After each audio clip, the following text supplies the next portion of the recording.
ಪಾಕಿಸ್ತಾನ ಗಡಿಯಲ್ಲಿ war mode ಆರಂಭವಾಗಿದೆ. India ಆರ್ಮಿಯಿಂದ ಯುದ್ಧಕ್ಕಾಗಿ ತಯಾರಿಯನ್ನ ಮಾಡಿಕೊಳ್ಳಲಾಗ್ತಾ ಇದೆ. ಹಾಗಾಗಿ ಭಾರತ ಪಾಕಿಸ್ತಾನದ ಗಡಿಯಲ್ಲಿ ಒಂದು ರೀತಿ ಯುದ್ಧದ ಮೋಡ್ ಇದು. ಪಾಕ್ ಉಗ್ರ ತಾಣಗಳಿಗೆ ನುಗ್ಗಿ ಹೊಡೆಯೋದಕ್ಕೆ ಸಜ್ಜಾಗಿದ್ದಾರೆ ಭಾರತೀಯ ಸೇನೆ. ಪಾಕಿಸ್ತಾನ ಜೊತೆಗಿನ ನಂಟಿನ ಬಗ್ಗೆ ಎಳ್ಳು ನೀರು ಬಿಡಲಾಗಿದೆ. ಸಿಂಧೂ ನದಿ ವಾಯು ಮಾರ್ಗ ಒಪ್ಪಂದಕ್ಕೆ ಈಗಾಗಲೇ ಬ್ರೇಕ್ ಹಾಕಲಾಗಿದೆ. ಹಾಗಾಗಿ ಪಾಕ್ ವಿರುದ್ಧ ತೊಡೆತಟ್ಟಿ ನಿಂತಿದೆ ಕೇಂದ್ರ ಸರ್ಕಾರ. ಇಂಡಿಯಾ ಆರ್ಮಿಯಿಂದ ಯುದ್ಧಕ್ಕಾಗಿ ಸಕಲ ತಯಾರಿಯನ್ನ ನಡೆಸಿಕೊಳ್ಳಲಾಗ್ತಾ ಇದೆ. ಪಾಕ್ ಉಗ್ರ ತಾಣಗಳಿಗೆ ನುಗ್ಗಿ ಅವರಿಗೆ ಹೊಡೆಯೋದಕ್ಕೆ ಇದೀಗ ಭಾರತೀಯ ಸೇನೆ ಸಜ್ಜಾಗಿದೆ. ಹಾಗೆ ಪಾಕಿಸ್ತಾನ ಜೊತೆಗಿನ ನಂಟಿನ ಬಗ್ಗೆಯೂ ಕೂಡ ಎಳ್ಳು ನೀರು ಬಿಟ್ಟಾಗಿದೆ.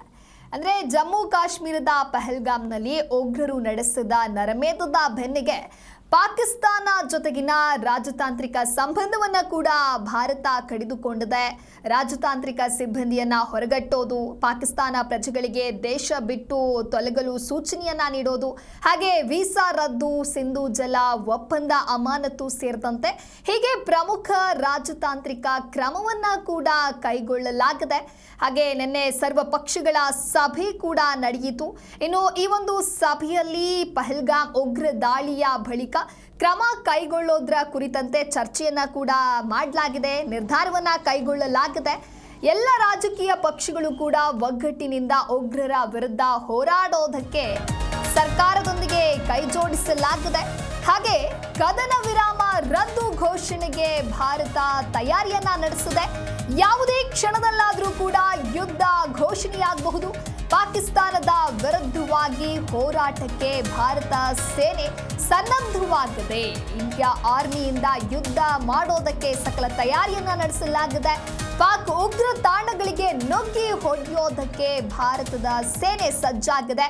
ಹಾಗಾಗಿ ಕದನ ವಿರಾಮ ರದ್ದು ಘೋಷಣೆಗೆ ಈಗಾಗಲೇ ಭಾರತ ತಯಾರಿ ನಡೆಸಿದ್ದು, ಯಾವುದೇ ಕ್ಷಣದಲ್ಲಾದರೂ ಕೂಡ ಯುದ್ಧದ ಘೋಷಣೆಯನ್ನ ಮಾಡಬಹುದು. ಪಾಕಿಸ್ತಾನದ ವಿರುದ್ಧದ ಹೋರಾಟಕ್ಕೆ ಇದೀಗ ಭಾರತೀಯ ಸೇನೆ ಸನ್ನದ್ಧವಾಗಿದೆ.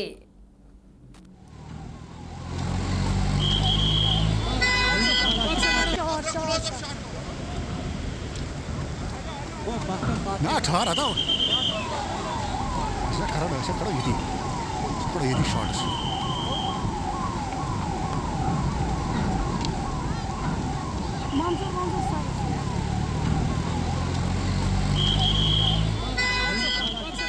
ಇನ್ನು ಗಮನಿಸ್ತಾ ಹೋಗೋದಾದ್ರೆ ಭಾರತ ಪಾಕಿಸ್ತಾನದ ಗಡಿಯಲ್ಲಿ ಒಂದು ರೀತಿ ಯುದ್ಧದ ವಾತಾವರಣ, ಯುದ್ಧದ ಮೋಡ್ ಶುರುವಾಗಿದೆ ಅಂತ ಹೇಳ್ಬೋದು.